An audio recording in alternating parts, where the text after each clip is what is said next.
क्या आपने कभी सोचा है कि दुनिया का सबसे खतरनाक और वांटेड टेररिस्ट जिसने अमेरिका को उसकी ज़मीन पर हिला दिया, वो 10 साल तक जिंदा कैसे छुपा रहा। हज़ारों सैटेलाइट्स, ड्रोन्स और इंटेलिजेंस एजेंट उसे ढूंढने में लगे रहे, लेकिन वो हर बार हाथ से निकल गया और फिर सिर्फ एक रात में, सिर्फ 40 मिनट के अंदर सब कुछ ख़त्म कर दिया गया। ये कहानी उस मिशन की जो सिर्फ एक ऑपरेशन नहीं बल्कि पूरा एक सिलसिला था। एक ऐसा चेस जो अफगानिस्तान के पहाड़ों से शुरू हुआ और एबटाबाद के कंपाउंड में ख़त्म हुआ। आप देख रहे हैं हमारा YouTube channel blog by Basit. Our very freedom came under attack. Oh my God.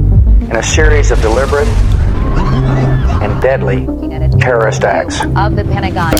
Now this is what it looked like moments ago. Oh God. 11 सितंबर 2001 एक दिन, एक ऐसा हादसा और एक जंग का आगाज़ जो सालों तक चलती रही। जब इस हमले की तहकीकात का आगाज़ हुआ तो सबसे पहला फोकस उन हाईजैक फ़्लाइट पर गया जिसने ये तबाही लाई गई थी। फ़्लाइट रिकॉर्ड्स को बारीकी से देखा गया, पैसेंजर डाटा चेक हुआ और एक एक नाम स्क्रूटनी से गुजरा। इसी प्रोसेस में 19 शख्सियतें सामने आई। वो लोग जो इस ऑपरेशन का हिस्सा थे, उनमें से एक नाम था मोहम्मद अता। इत्तेफाक देखिए, अता का एक बैग बोस्टन लोगन एयरपोर्ट पर रह गया था। फ़्लाइट चेंज करते वक्त वो बैग चेक इन से गुजरा, लेकिन उसके साथ प्लेन में नहीं गया। जब अथॉरिटीज़ ने बैग को खोला तो अंदर का मज़ा सब कुछ कह गया। उसमें मौजूद थे अलकायदा के training manuals, hand written notes, navigation charts, detail operation documents और सबसे इम्पोर्टेंट मोहम्मद अता की अपनी लिखी हुई वसीयत। हर पेज, हर लफ्ज़ एक डायरेक्शन देता था और वो डायरेक्शन सीधा ले जाती थी उसामा बिन लादेन की तरफ। ये बैग किसी इलेक्ट्रॉनिक कॉल या इंटरसेप्टेड मैसेज से कहीं ज़्यादा अहम सबूत था। इस बैग से मिले सबूतों ने डायरेक्शन तो दे ही दी थी और अब अमेरिका ने अपना रुख सीधा अफगानिस्तान की तरफ कर लिया था। जब ऑपरेशन एंड्योरिंग फ्रीडम का आगाज़ हुआ तो तालिबान के स्ट्रॉन्ग होल्ड्स एक एक करके गिरने लगे। तालिबान के लीडर्स या तो हलाक हो रहे थे या फिर अपनी जान बचाने के लिए छुप रहे थे। उसामा बिन लादेन की पोजीशन हर गुजरते दिन के साथ एक्सपोज होती जा रही थी। उसने फौरन फैसला किया कि वो पाकिस्तान के बॉर्डर के करीब टोरा बोरा के माउंटेन्स में पनाह लेगा। टोरा बोरा एक ऐसा इलाका था जो जंगली पहाड़ों, अंधेरी गारों और खामोशी वादियों से घिरा हुआ था। ये वो जगह थी जहाँ किसी शख्स का पता लगाना मुश्किल ही नहीं बल्कि नामुमकिन था। उसामा ने यहाँ आकर अपनी पहली वाली स्ट्रेटेजी छोड़ दी। हर तरह की इलेक्ट्रॉनिक कम्युनिकेशन को बंद कर दिया, ना फ़ोन, ना सैटेलाइट्स, ना इंटरनेट। कभी कभी सिर्फ एक्सट्रीम इमरजेंसी में वो एक लो फ्रीक्वेंसी रेडियो से अलकायदा के नेटवर्क से कांटेक्ट करता था। ये सिग्नल इतने कमज़ोर थे कि अमेरिका के ड्रोन, सैटेलाइट और इंटरसेप्टर सब कुछ फेल हो जाते। हर एडवांस सिस्टम टोरा बोरा की खामोशी में गुम हो जाता। मगर फिर उसामा से एक गलती हो ही गई। एक दिन उसने रेडियो पर कुछ देर के लिए ट्रांसमिशन किया।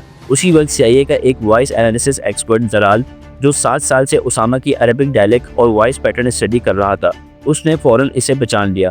आवाज़ फ़ौरन CIA हेडक्वार्टर्स वर्जीनिया भेजी गई और फिर शुरू हुआ एक joint mission. Delta force, CIA operative और नॉर्थर्न अलायंस के फाइटर्स ने मिलकर टोरा बोरा में ऑपरेशन लॉन्च किया और B-2 बॉम्बर्स की मदद से हमला कर दिया। बम्बार्डमेंट इतनी इंटेंस थी कि लगता था पहाड़ कांप उठे हैं। हर तरफ से आग, खामोशी और धुआं था। 11 दिसंबर को उसामा ने रेडियो ट्रांसमिशन के जरिए एक पैगाम दिया कि अगर बॉम्बिंग रोकी गई तो वो सरेंडर करेगा। CIA कॉशियस थी, मगर उन्होंने डिसाइड किया कि ये चांस लेना चाहिए। लेकिन 12 दिसंबर, जिस दिन उसामा का सरेंडर एक्सपेक्टेड था, उसने सबको चकमा दे दिया। वो अंधेरों में निकल चुका था। लोकल गाइड्स, पेड स्मगलर्स और छुपे हुए माउंटेन रोड्स को यूज़ करके वो पाकिस्तान में घुस गया और इस तरह अमेरिका ने उसामा को पकड़ने का सबसे बड़ा मौका अपने हाथ से खो दिया।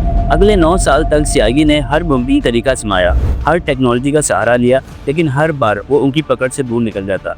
2002 से 2004 के दरमियान उसामा पाकिस्तान के उन ट्राइबल इलाकों में छुप गया जो फाटा कहलाते हैं। वो इलाके जहाँ तालिबान और दूसरे एक्सट्रीमिस्ट ग्रुप का पूरा कंट्रोल था। अमेरिका ने यहाँ ड्रोन स्ट्राइक के सिलसिले शुरू किए।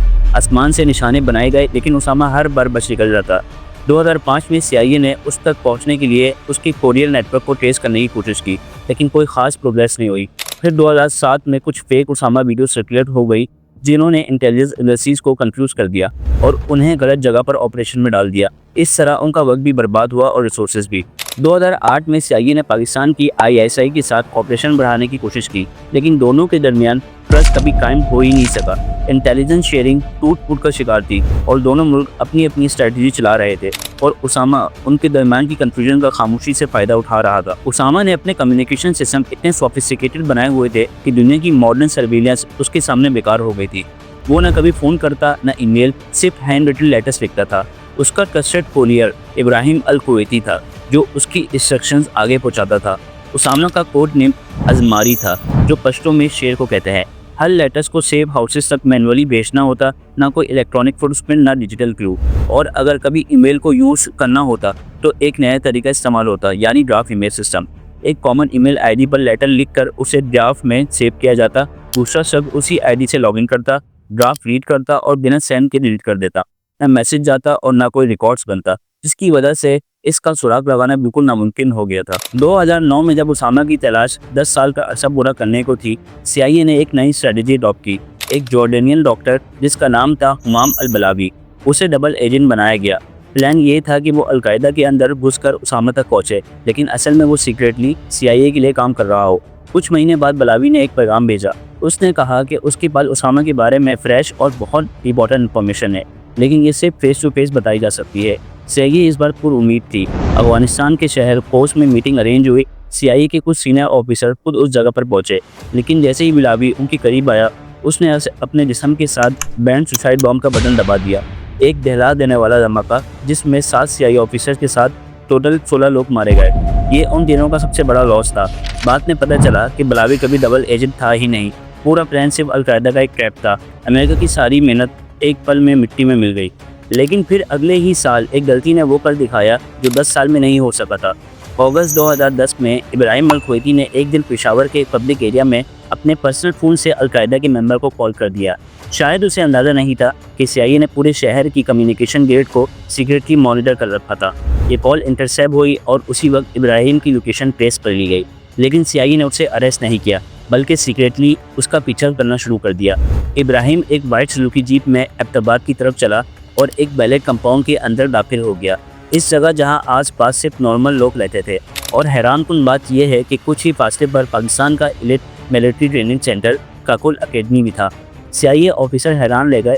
ये जगह किसी ट्राइबल एरिया, केफ या जंगल में नहीं था। और सबसे ज़्यादा सरप्राइजिंग बात ये थी कि कोरियर उस कंपाउंड में दाखिल तो हुआ, मगर वापस बाहर नहीं निकला। ये था वो टर्निंग पॉइंट जहां से ऑपरेशन नेपटून स्पेयर का काउंटडाउन शुरू हुआ। CIA ने कंपाउंड का भरपूर मुताला शुरू कर दिया और इसको हर एंगल से जांचा गया। इसका स्ट्रक्चर बहुत ही अजीब था। 38,000 स्क्वायर फीट का कवर्ड एरिया, 18 फीट ऊंची दीवारें, सिर्फ एक एंट्रेंस गेट और स्ट्रीट साइड पर एक भी विंडो नहीं। कोई एक टेलीफोन लाइन नहीं, ना इंटरनेट का सिग्नल और ना ही किसी मोबाइल डिवाइस का कोई निशान। एक छोटी सी बात ने और भी शक के गहरों को भरपूर कर दिया। एक दिन पड़ोस के बच्चे क्रिकेट खेल रहे थे। जब बॉल कंपाउंड के अंदर गई और वापस मांगी गई तो उनको बॉल नहीं मिली, बल्कि उसके बदले 10 गुने पैसे दे दिए गए। ये सब कुछ इतना अननेचुरल था कि CIA ने इस जगह को सीरियस लेना शुरू कर दिया। CIA ने पाकिस्तान आर्मी के retired officer lieutenant colonel Saeed Iqbal का कनेक्शन यूज़ किया। उनका एक दोस्त डॉक्टर आमिर अजीज कंपाउंड के बिल्कुल सामने रहता था। सईद ने एक बार कुत्ते देखने का बहाना बनाया और रूफटॉप से सीक्रेटली कंपाउंड की तस्वीर ले ली। अब CIA के पास कंपाउंड के विजुअल तो थे, लेकिन असली तस्दीक अभी भी बाकी थी। इसीलिए एबटाबाद में एक छोटी सी बिल्डिंग रेंट पर ली गई और वहाँ एक टेम्पररी सर्विलियंस सेंटर कायम किया गया। इंफ्रारेड कैमरास लगाए गए और ट्रीज के अंदर हिडन लिसनिंग डिवाइस फिट की गई। हर रोज़ की मूवमेंट नोट होने लगी। CCTV रिकॉर्डिंग और फोटोज़ में हर दिन एक लंबा आदमी देखा जाता जो अपर फ्लोर की बैल्कनी में वर्क करता, फिर अंदर चला जाता। ये आदत रोज़ बराबर थी। CIA ने इसकी शैडो लाइन को एनालाइज किया और एस्टिमेट निकाला कि ये कोई 6 फीट तक लंबा आदमी हो सकता था, जो उसामा की 6'4" हाइट के बहुत करीब था। CIA एनालिसिस गिरीना बेनेट ने इस शख्स की रूटीन पर एक डिटेल रिपोर्ट प्रिपेयर की। सुबह का टाइम, बैल्कनी का वक्त, अंदर जाने का पैटर्न, सब कुछ डॉक्यूमेंट्स किया गया। हर गुजरते दिन के साथ CIA का यकीन बढ़ता गया कि ये उसामा बिन लादेन है, लेकिन तस्दीक के लिए सिर्फ विजुअल काफ़ी नहीं थे, DNA भी चाहिए था। इसके लिए जो प्लान बना, इसमें डॉक्टर शकीला आफरीदी को रिक्रूट किया गया और एक पॉल्स वैक्सीनेशन कैंपेन तैयार हुआ। एक NGO के नाम पर कवर बनाया गया जिसका नाम सेव द चाइल्ड रखा गया। CIA के ऑपरेटिव एजेंट केट ने इस प्लान को हैंडल किया। डॉक्टर आफरीदी को $55,000 दिए गए ताकि वो कंपाउंड के अंदर हेपेटाइटिस वैक्सीन के जरिए सैंपल ले सके। आफरीदी की टीम कंपाउंड तक पहुंच गई, मगर जब गेट पर उसामा का कोरियर इब्राहिम अल-कुवैती सामने आया तो उसने उन्हें मना कर दिया। ना कोई इंजेक्शन लगा, ना कोई सैंपल लिया गया और यूं DNA मिशन फेल हो गया। नवंबर 2010 में CIA की टीम ने आखिरकार व्हाइट हाउस में अपनी रिपोर्ट पेश की। जॉन ब्रेनन ने यकीनन के साथ कहा कि वो 90% श्योर है कि उसामा इसी कंपाउंड में छुपा बैठा है, मगर CIA रिपोर्टी माइकल मोरल अब भी थोड़ा कॉशियस था। उसने कहा कि ये चांस सिर्फ 60% के आसपास लगता है। प्रेसिडेंट बाराक ओबामा ने सिचुएशन रूम में सबकी बात बड़ी तहम्मुल से सुनी। उसके सामने एनालिस्ट गिरीना बेनेट की तैयार की गई वो फाइल भी रखी थी जिसे सेंसिटिव साइट एक्सप्लोरेशन कहा गया। इस फाइल में कंपाउंड का हर कोना, हर दीवार, हर रूटीन डिटेल के साथ एक्सप्लेन किया गया था। 3 मिलिट्री ऑपरेशन डिस्कस हुए। पहला ऑप्शन था कि B2 बॉम्बर से पूरा कंपाउंड मिट्टी में मिला दिया जाए। दूसरा ऑप्शन था कि एक प्रीसीजन ड्रोन स्ट्राइक। तीसरा और सबसे बड़ा चैलेंजिंग था ग्राउंड ऑपरेशन, जहां नेवी सील्स कंपाउंड के अंदर घुस कर मिशन कंप्लीट करे। लेकिन पहले 2 ऑप्शन में एक मसला ये था कि अगर पूरा कंपाउंड उड़ा दिया जाता तो ये तस्दीक कभी नहीं हो पाती कि अंदर वाकई उसामा था या नहीं। इस अनसर्टेनिटी को देखते हुए ओबामा ने फाइनल डिसीजन लिया कि ये काम ज़मीन पर किया जाएगा। इस मिशन को कोड नेम ऑपरेशन नेपटून स्पीयर दिया गया। इसके लिए अमेरिका ने अपनी सबसे एलिट फोर्स का इंतखाब किया गया, यानी red squadron of navy seal team 6। ये वो स्पेशली ट्रेन लोग थे जो दुनिया के सबसे खतरनाक मिशन के लिए चुने जाते हैं। टोटल 24 जवानों को चुना गया। हर एक को अलग अलग कॉम्बैट स्किल्स में एक्सपर्ट बनाया गया था। ट्रेनिंग का मरकज़ था नेवाडा, जहां उसामा के कंपाउंड का एग्जैक्ट रिप्लिका बनाया गया। हर वॉल, हर फ्लोर, हर रूम उसी लेआउट के मुताबिक डिज़ाइन किया गया जैसा एबटाबाद में था। मिशन में एक और ख़ास हिस्सा भी शामिल किया गया, एक ट्रेन बेल्जियन मिलीनियस डॉग जिसका नाम था कैरो। उसका काम था हिडन थ्रेड्स को ट्रेस करना और एक्सप्लोसिव स्टेप आउट करना। इस ऑपरेशन के लिए 5 हेलीकॉप्टर्स तैयार किए गए, जिनमें 2 specially modified steel black horse और 3 चिनूक बैकअप्स के लिए स्टैंड बाय पर रखे गए। वेदर कंडीशन की वजह से मिशन को थोड़ा डिले करना पड़ा और बिल आखिर नया वक्त तय हुआ 1 मई 2011। अमेरिका के वक्त के मुताबिक दोपहर 1:22 पर ऑपरेशन का आगाज़ हुआ। व्हाइट हाउस की सिचुएशन रूम में प्रेसिडेंट ओबामा अपनी कोर टीम के साथ लाइव सैटेलाइट फीड देख रहे थे। उस वक्त पाकिस्तान रात के 11:30 बज चुके थे। उसामा बिन लादेन अपने कंपाउंड के ऊपर फ्लोर पर था और उसे अंदाज़ा भी नहीं था कि अगले कुछ लम्हों में उसकी ज़िंदगी का आखिरी सफ़र लिखा जाने वाला है। 4 हेलीकॉप्टर ने पाकिस्तान के एयर स्पेस को क्रॉस किया। इन्होंने रडार से बचने के लिए बहुत लो एल्टीट्यूड में उड़ान भरी।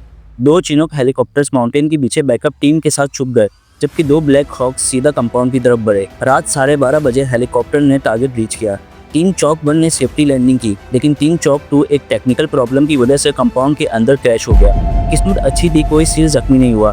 गेट को C4 एक्सप्लोसिव से उड़ा दिया गया और असॉल्ट स्टार्ट हुआ। ग्राउंड फ्लोर पर इब्राहिम अल कुवैती ने फायरिंग की, लेकिन वो इनकाउंटर में मार दिया गया।